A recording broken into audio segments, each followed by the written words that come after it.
In the equation shown above, a is a constant. For what value of a does the equation have infinitely many solutions?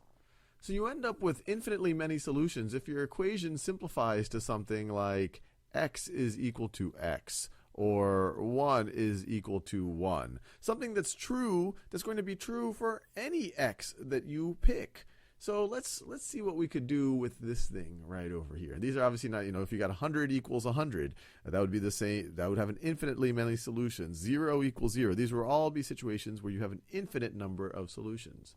So when I look at this thing up here, my first instinct is, well, let's just see if I can simplify this a little bit.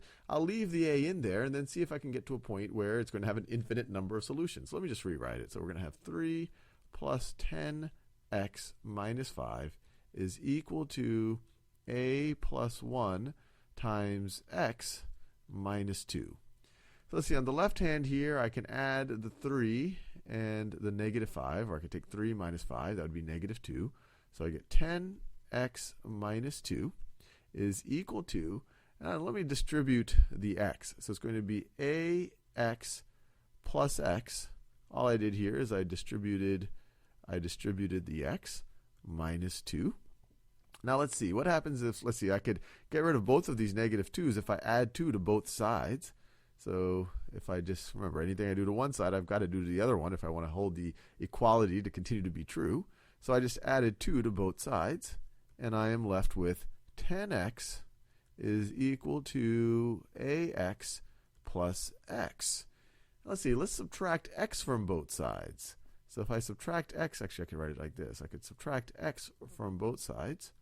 On the left-hand side, I'm going to get 9x. On the right-hand side, I'm going to get ax. So how could I have an infinite number of solutions, an equation that's going to be true for any x?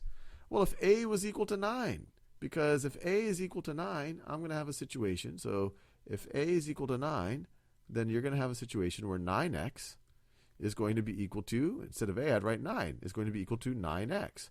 Well, that's going to be true for any x. Any x times 9 is going to be equal to that same x times 9 again. You're going to have an infinite number of solutions.